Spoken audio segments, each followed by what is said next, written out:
What's up, guys? I think it's fair to say that all of us have spent money on things that we regretted buying. Today, I'm going to show you guys the list of 5 things that I regret purchasing because I've also made that mistake as well. So the first thing on the list of things that I regret buying has to be so many suits from KNG Fashion. Now, don't get me wrong, these suits aren't bad if you're a beginner or you're starting off, but I've bought a lot of suits over the years that really haven't fit well because before I got into all this, I really didn't know about proper sizing and how a suit should actually fit.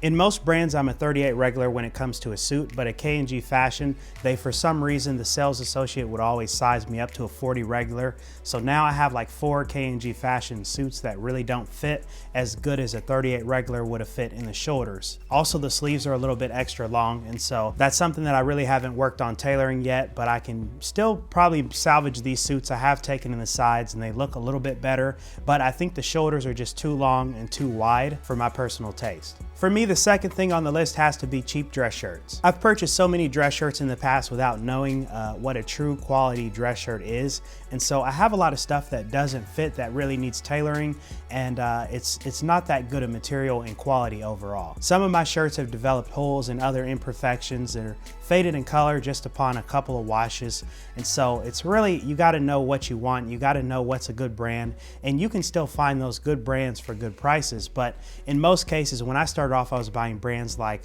Tommy Hilfiger and a lot of stuff from TJ Maxx that really wasn't that built to last, and that really was kind of a waste of money. At the time, I bought just for the look, and yes, I can still tailor these shirts and make them fit really good, but the quality's not going to be as good as some of my newer shirts that I purchased recently. The next thing on the list, number 3, is kind of fascinating and funny. I actually got these Adidas tracksuits and a Nike tracksuit back in the 6th grade, and I've had these all this time, and at the time, I spent like $160 on all those. And honestly, they were all too big then, and they're all too big now because for some reason, I guess I thought I'd be 6 foot, but a lot of this stuff doesn't really fit, and it's kind of started to fade and do all that kind of stuff over the years. But I do have this one green suit, and I think it still looks pretty decent, even though it was over $160. If I could go back, I wouldn't buy those kind of things because they cost a lot of money, and I really didn't get a lot of wear out of them because a lot of that stuff, the material started getting holes, or it started breaking down, or the color started fading,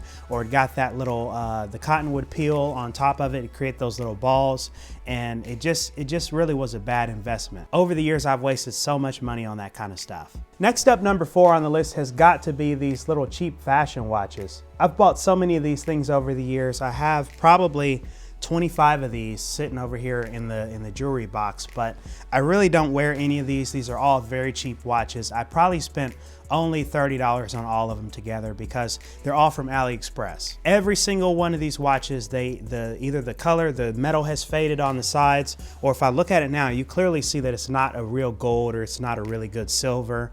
The bands don't even feel like leather. They're really cheap. They're really poorly made.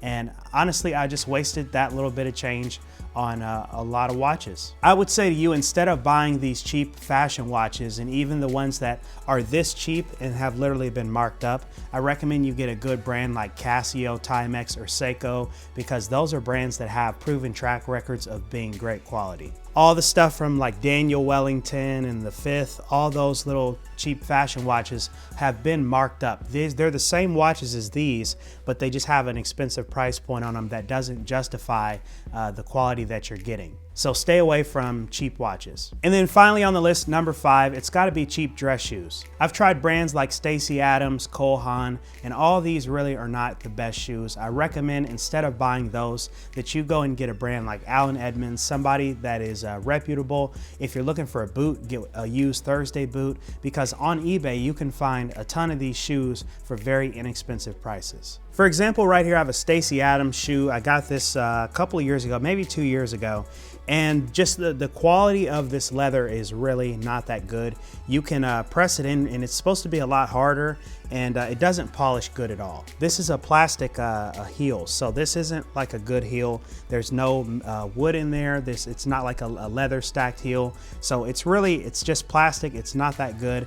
And this can't be resold because this is definitely not a Goodyear weld. But if you didn't know anything about shoes, you would think that these stitches along the lines are a 360 Goodyear weld, but that's just not the case. If I was to take these to a cobbler and have them resold, if he tried to take this off, it would probably split the shoe, and it'd cause balls, other different holes and stuff. And so I highly recommend just stay away from these shoes. If you can, save up, get yourself a good pair of Allen Edmonds, a brand like that. Or if you don't have that much money, go on eBay and thrift a pair. So guys, that's today's video. I hope you enjoyed. If you did so, please be sure to hit that like button. Also go ahead and subscribe and share. And with that being said, I'm Robert. This is Gent Style, and I'll see you in the next video.